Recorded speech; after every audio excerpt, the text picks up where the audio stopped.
You have some nerve walking in here like you own the place after everything you've pulled." My mother's voice cut through the kitchen before I even set my bag down.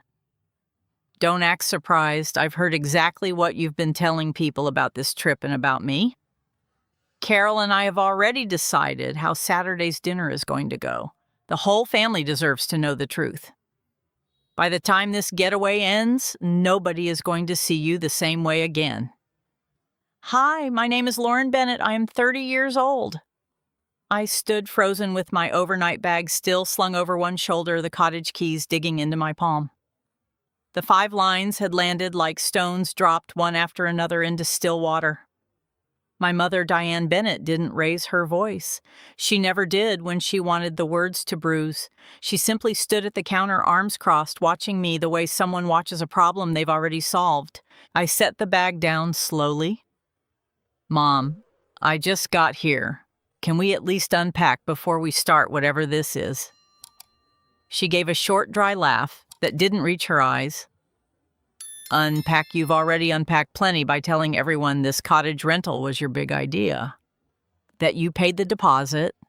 That you planned the whole 2 weeks. Some of us remember who actually did the work."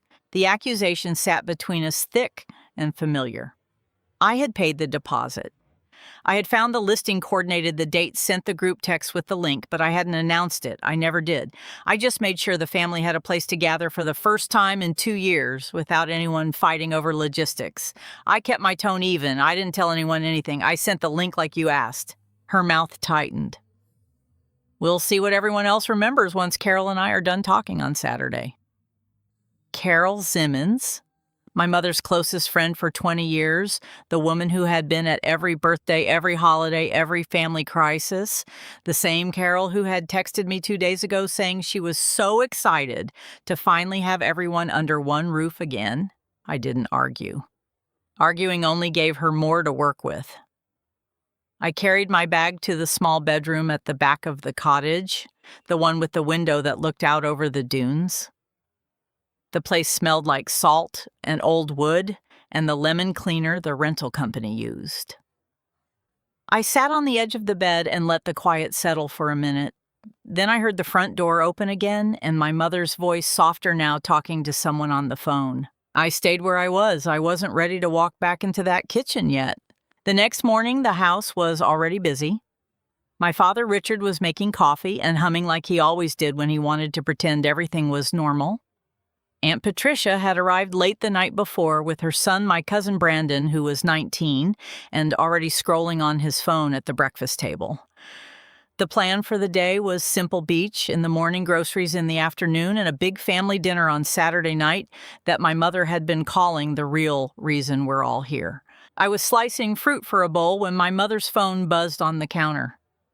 She had left it face up while she stepped outside to take a call from the rental office about the Wi-Fi. The screen stayed lit. I didn't mean to look, but the preview showed Carol's name and the first few words of a message that made my stomach drop. Carol Diane. "I still think we should start with the cottage thing. Lauren needs to hear it in front of everyone so she can't twist it later like she always does." I set the knife down. My hands felt suddenly cold. I glanced toward the sliding door. My mother was still outside, back turned, one hand gesturing while she talked. The phone buzzed again. "Carol, and the part about the reunion last year. You have the photo, right?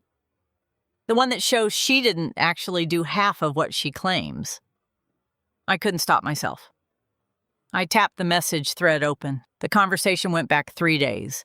My mother and Carol had been planning this since before any of us left home. They had a list, points they were going to bring up at Saturday's dinner, how I had taken credit for organizing the cottage when really my mother had done the hard parts, how I had rewritten the story of last year's family reunion to make myself look like the peacemaker when I'd actually caused half the arguments, how I always positioned myself as the one who held everything together when the truth was the opposite.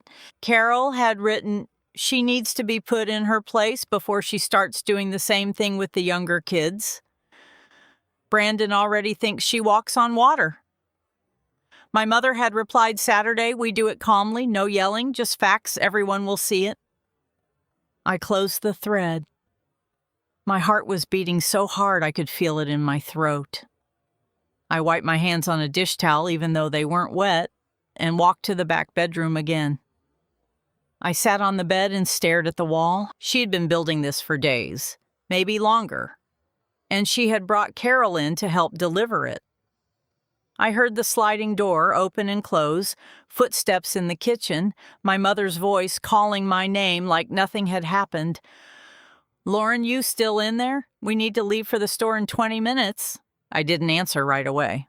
I was still seeing the words on the screen. The casual way they had listed my supposed crimes, the way Carol had agreed so easily like this, was just another thing they did together. When I finally came out, my mother was standing at the counter again, scrolling through her own phone now. She looked up and gave me the same tight smile she had used the day before. Everything okay? She asked. I nodded. Fine. She studied me for a second longer than necessary, then went back to her phone. Good. Carol's meeting us at the store. She wants to help pick out what we're making for Saturday. Of course she did. We drove to the grocery store in 2 cars. I rode with Aunt Patricia and Brandon while my parents took the other. Brandon had his headphones in, but Aunt Patricia kept glancing at me in the rearview mirror. You've been quiet since you got here, she said gently. Everything all right with your mom? I gave her the answer I'd practiced in the bedroom. Just tired from the drive. She didn't push. Aunt Patricia never did. That was one of the reasons I liked having her around. She noticed things, but didn't turn them into interrogations. At the store, Carol was already waiting in the parking lot. She hugged my mother first, then me, the same warm hug she had given me at every family event for as long as I could remember. Her perfume smelled like vanilla and something floral. She smelled like safety, or she used to. We moved through the aisles together. My mother and Carol walked ahead, talking in low voices. I stayed back with the cart, adding things to the list on my phone. At one point, Carol turned and caught my eye.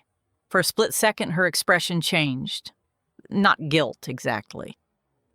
Something closer to surprise, like she hadn't expected to see me standing there listening. She recovered fast.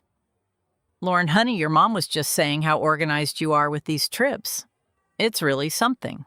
The words were kind on the surface. The tone underneath was not. I smiled the same way I'd smiled in the kitchen, thanks, Carol. We finished shopping and loaded the cars. On the drive back, I kept seeing the text thread in my mind. The part about the reunion last year, the photo they mentioned. I hadn't thought about that weekend in months. It had been at my aunt's house in Raleigh. I had spent 3 days making sure everyone had a place to sleep, that the meals were planned, that the kids had activities. My mother had spent most of the time on the porch with Carol and a few other relatives, saying she needed the rest. Later that night, after everyone had gone to their rooms, I stayed up in the living room with my laptop open, pretending to check work emails. The cottage was quiet except for the sound of the waves through the open windows. My mother's phone was on the coffee table again. She had a habit of leaving it places. I told myself I wouldn't look. Then I picked it up anyway. The thread with Carol was still there, but they had moved on to new messages. My mother had written something about making sure the photo was ready for Saturday. Carol had replied with a single line that made my chest tighten. Carol, you sure you want to use that one? It's pretty clear she did most of the work that day. My mother's answer came 2 minutes later. Diane, doesn't matter. By the time I'm done talking, nobody will remember what the photo actually shows. They'll remember what I tell them. I set the phone down like it had burned my hand. I didn't sleep much that night. Every time I closed my eyes, I saw the messages. I saw my mother's face in the kitchen when she had delivered those first 5 lines. I saw Carol's quick recovery in the grocery store aisle. The next morning, I woke up early and walked down to the beach before anyone else was up. The sand was cool under my feet. I stood at the edge of the water and let the waves wash over my ankles while I tried to decide what to do. Part of me wanted to pack my bag and leave before Saturday. Another part of me wanted to stay and see exactly what they had planned. The practical part of me, the one that had always handled the details no one else wanted to handle, kept asking the same question over and over. If I left, now would that just prove every rumor they were about to spread? I turned and walked back toward the cottage. The sun was higher now. Through the big front window, I could see my mother already in the kitchen making coffee. Carol's car was parked out front again. She must have come over early. I stopped on the porch for a moment and took a breath.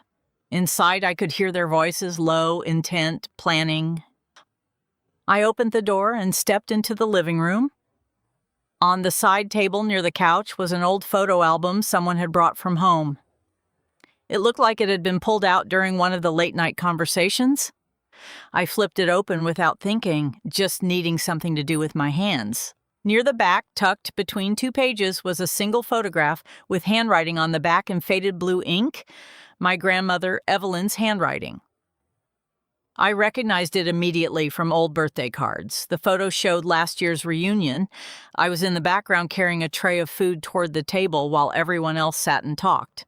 On the back in my grandmother's careful script were 4 lines. Lauren did every bit of the work this weekend and never once complained.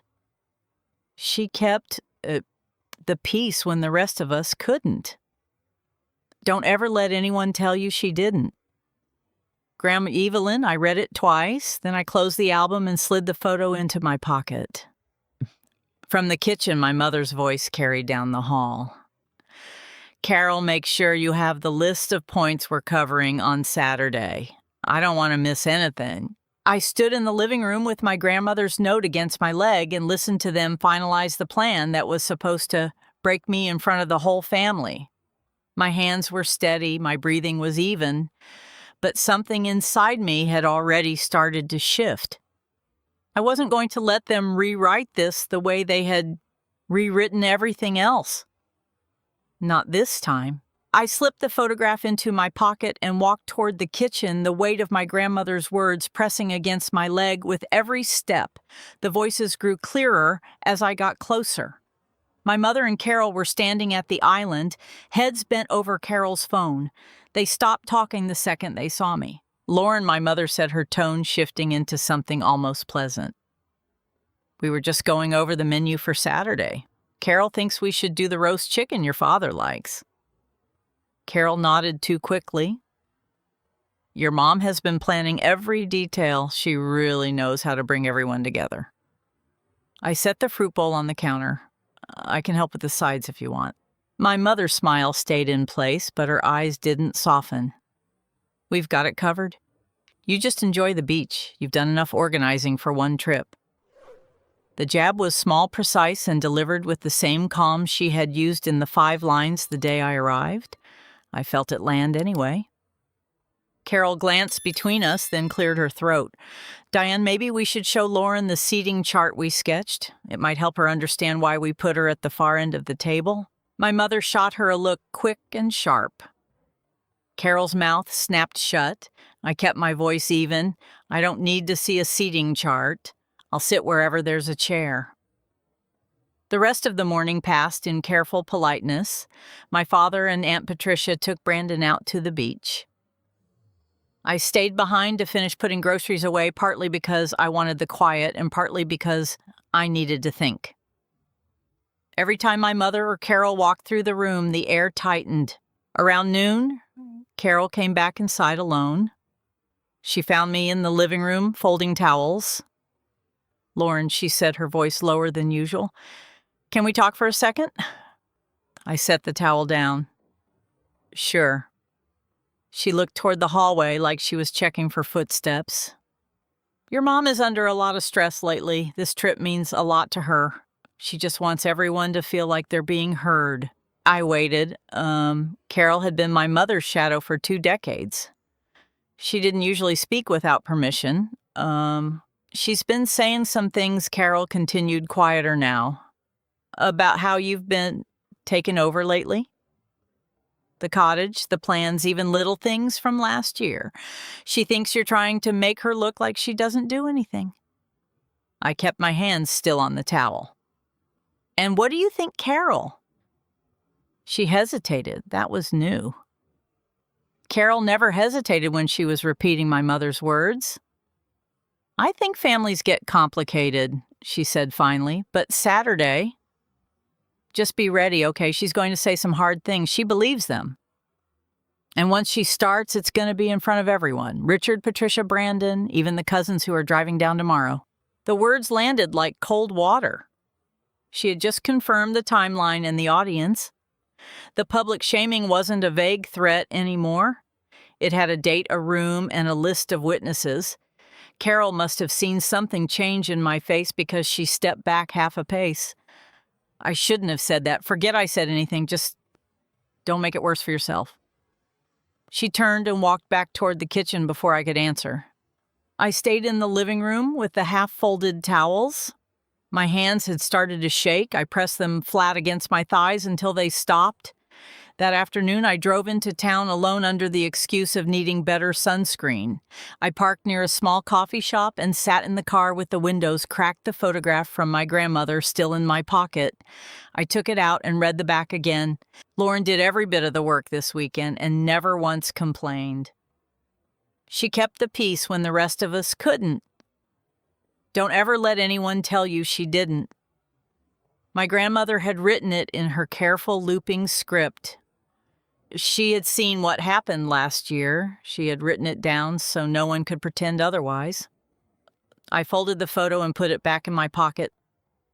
Then I opened the Notes app on my phone and started typing. I wrote down everything I could remember from the text thread I had seen.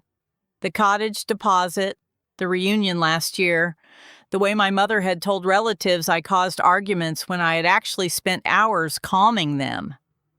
Yeah, and I added the conversation with Carol just now. I kept it factual, short sentences, no emotion, just the record. When I finished, I saved it and titled the note Saturday. I didn't know yet what I was going to do with it.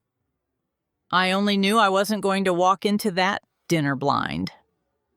Back at the cottage, the tension had thickened. My father was trying to keep things light, telling stories about a fishing trip he took years ago. Aunt Patricia laughed in the right places. Brandon stayed on his phone. My mother moved through the kitchen with deliberate calm, and Carol stayed close to her like a second pair of hands.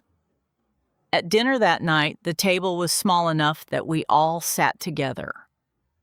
My mother waited until everyone had food on their plates before she spoke. "I was thinking today about how nice it is to have the whole family in one place again," she said, looking around the table. "It's been too long since we've all been honest with each other." Aunt Patricia glanced at me. My father kept cutting his chicken. My mother continued, voice soft. "Sometimes one person ends up doing too much. Or at least they think they do. And then they start believing the story they tell themselves." Brandon looked up from his phone for the first time. "What story?" My mother smiled at him, the one where someone thinks they're the only one holding everything together, when really other people have been doing the quiet work all along. The table went quiet. I felt every eye shift toward me, then away. My mother didn't say my name. She didn't have to. I set my fork down carefully.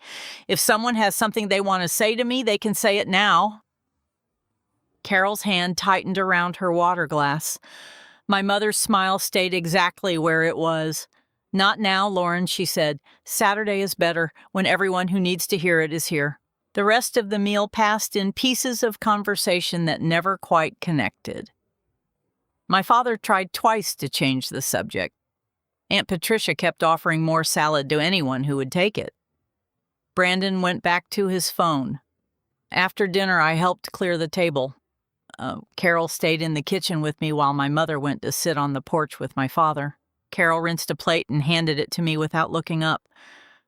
"She's not going to stop," she said under her breath. "Once she decides something needs to be said in front of people, she says it."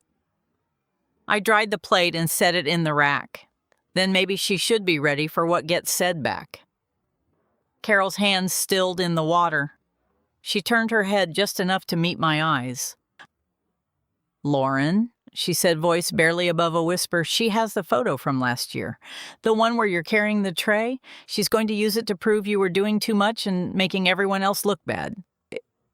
She already showed it to Patricia on the phone this afternoon. The plate in my hands felt suddenly heavier. Aunt Patricia had seen it. My own aunt. Carol kept going like the words had been waiting and now wouldn't stop. She told me this morning that if you try to defend yourself on Saturday, she's going to bring up how you didn't come to your cousin's wedding last fall. She's going to say you chose work over family, and that's why everyone feels distant from you now. I set the plate down before it could slip. My chest felt tight in a way that had nothing to do with anger and everything to do with the careful, deliberate way my mother had built this. Carol realized what she had done a second too late. Her face changed. I didn't mean to. I shouldn't have said all that. She dried her hands on a towel and left the kitchen without another word. I stood at the sink with the water still running and let it run over my wrists until the cold made my skin ache. Then I turned it off and walked outside. The porch light was on. My mother and father were sitting in the 2 wooden chairs. My mother was talking in that same low, reasonable voice she used when she wanted to sound like the only adult in the room. I didn't go closer. I stayed in the shadow near the side of the cottage and listened. She needs to understand that not everything is about her. My mother was saying, this family has room for everyone, but only if people stop trying to be the center of every story. My father's answer was quiet. Diane, maybe this isn't the weekend for it. It's exactly the weekend for it, my mother said, before she starts doing the same thing with Brandon and the younger ones. Someone has to draw the line. I stepped back before either of them could see me. My legs felt unsteady, but my mind was strangely clear. I went to my room, closed the door, and pulled out my phone. I opened the note I had titled Saturday and added 3 new lines. Carol confirmed the photo will be used. Aunt Patricia has already seen it. Mother plans to bring up the wedding I missed. I saved it again. Then I sat on the edge of the bed with the photograph from my grandmother in one hand and the phone in the other. Outside, the waves kept their steady rhythm against the shore. Inside, the cottage was quiet except for the low murmur of voices still coming from the porch. I didn't cry. I didn't pace. I just sat there and let the facts settle into place one by one. My mother wasn't going to change her mind. Carol had already slipped further than she meant to. The plan was real, and it was going to happen in front of people I had spent years trying to keep close. I had 2 days until Saturday. I opened a new note and started a second list. This one I titled What I Actually Did. I wrote down the cottage deposit amount and the date I paid it. I wrote down the hours I spent last year making sure the reunion ran without fights. I wrote down the text messages I still had from relatives thanking me for organizing things they never knew my mother had taken credit for. When I finished, I locked the phone and slid it under my pillow. I lay back on the bed and stared at the ceiling. The waves outside kept coming in and going out the same way they had for thousands of nights before this one. I closed my eyes and let the sound fill the space where my mother's voice had been. Tomorrow I would decide what to do with the 2 lists. Tonight, I just needed the ocean to keep doing what it had always done. Saturday arrived with the kind of bright, ordinary light that made everything feel slightly unreal. I woke early and walked the beach again, the 2 notes on my phone heavy in my pocket. One was the record of what my mother and Carol had planned. The other was the record of what I had actually done. I read them both once more before I turned back toward the cottage. The house was already awake. My father was making coffee. Aunt Patricia was setting the long table on the deck that overlooked the dunes. Brandon had been sent to the store for extra ice. Carol arrived at 10 with a covered dish and a careful smile that didn't quite reach her eyes. My mother moved through the rooms with the same calm she had used all week, checking details, adjusting chairs, making sure every place setting was exact. At noon, the rest of the cousins arrived. The house filled with voices and the smell of roasting chicken. I helped carry plates and stayed mostly quiet. every time my mother passed me, she gave a small, satisfied nod, like a general who knew the battle plan was in place. We sat down at 3. The table was long enough that I ended up at the far end, exactly where Carol had said I would be. My mother sat at the head. She waited until everyone had food and the first round of small talk had faded. Then she set her fork down and looked around the table. "I asked everyone here today because there are some things that need to be said out loud," she began. Her voice was soft, reasonable, the same tone she used when she wanted people to listen without arguing. "This family has always been good at keeping the peace, but sometimes keeping the peace means one person ends up carrying stories that aren't true." She glanced at me. The glance was brief, almost gentle. Lauren has done a lot for this family over the years. I think we can all agree on that. What I'm not sure everyone understands is how much of that story she has written herself. The table went still. My father looked down at his plate. Aunt Patricia's hand tightened around her water glass. Brandon stopped scrolling. My mother continued. "The cottage we're sitting in right now, Lauren likes to say she found it and paid the deposit. The truth is, I had already been looking at places for weeks. She just happened to send the link first." A low murmur moved around the table. I kept my hands in my lap and my breathing steady. My mother reached for her phone. She opened a photo and turned the screen so several people could see it. It was the picture from last year's reunion. I was in the background carrying the tray.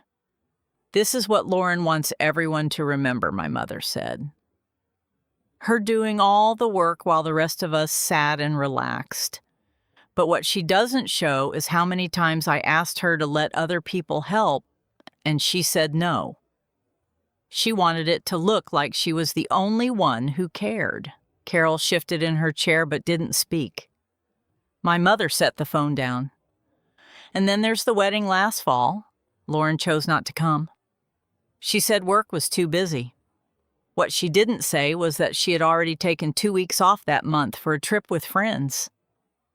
Family just wasn't the priority." The words landed one after another, each one carefully chosen, each one designed to rewrite the version of me that existed in the room. I waited until she paused for breath. Then I pulled out my own phone. "I have a different set of notes," I said. My voice came out quieter than I expected, but it didn't shake. "I paid the deposit on this cottage on March 12th. The confirmation email is still in my inbox. I can show it to anyone who wants to see it." My mother's expression didn't change, but the air around the table did. I kept going. "Last year at the reunion, I spent 43 hours across 3 days making sure meals were planned, beds were assigned, and the kids had something to do so the adults could actually talk. I have the group texts where 3 different people thanked me for keeping things from turning into arguments. I saved them because I knew this kind of conversation might happen one day." Aunt Patricia was looking at me now instead of at my mother. I opened the photograph from my grandmother and slid it across the table toward the center. "Grandma Evelyn wrote this on the back the day after the reunion," I said. "She saw what actually happened. She wrote it down so no one could pretend otherwise." The room was silent while people leaned in to read the 4 lines in my grandmother's faded handwriting. My mother's hand moved toward the photo, but she didn't pick it up. Carol finally spoke, her voice small. "Diane, maybe we should." My mother cut her off without looking at her. "This isn't about one photo, Lauren. This is about a pattern. You have spent years making sure everyone sees you as the one who holds this family together. And when people start to notice that other people have been doing the work too, you get defensive." I looked at her directly for the first time since she started speaking. "I never asked to be seen as anything I said.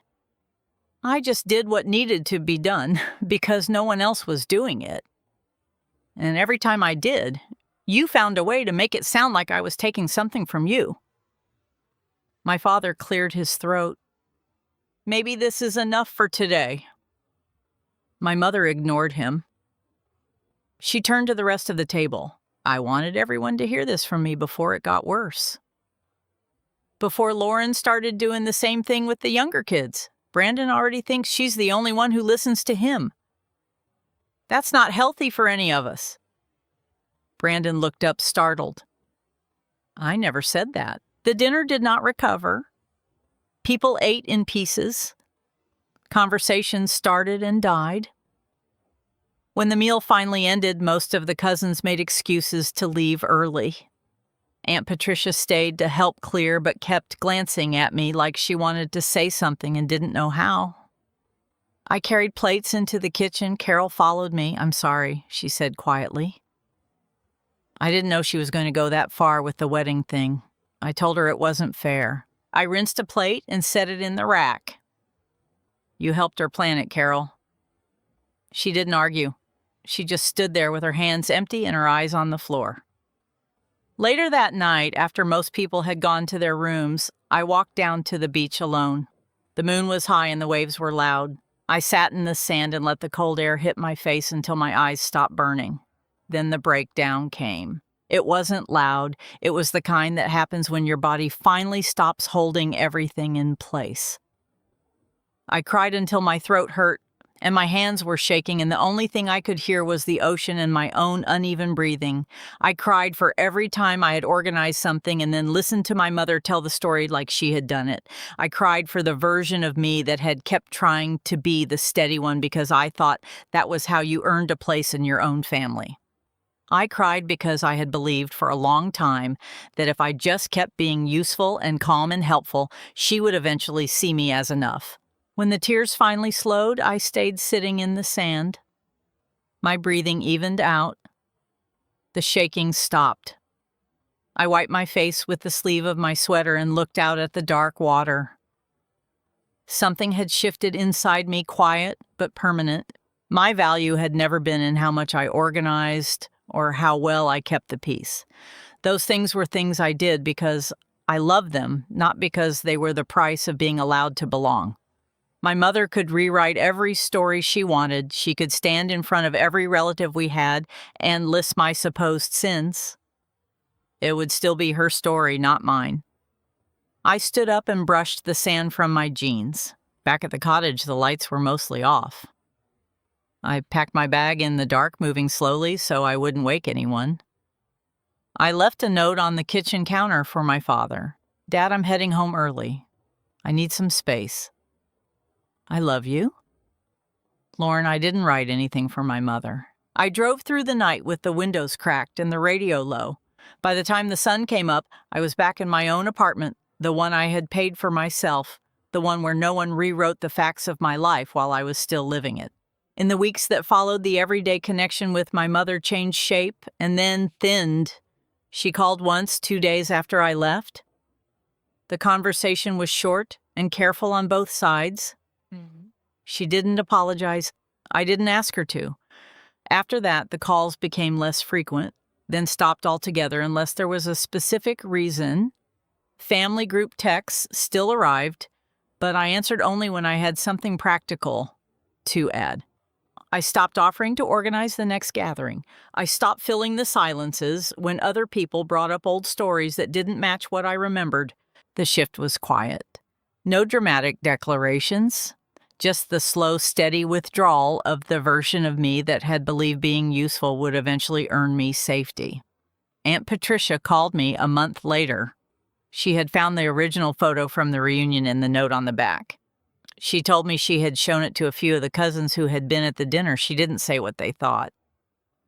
She just said she was sorry she hadn't spoken up sooner. Carol sent one text. It said only, I should have done better. I didn't answer it. My father still calls every few weeks. We talk about work and the weather and the small safe things. He never mentions the cottage or the dinner. I never bring it up either. I am still practical, and I am still clear-headed. I still like making sure the people I care about have what they need, but I no longer hand that part of myself to anyone who has shown they will use it to rewrite me.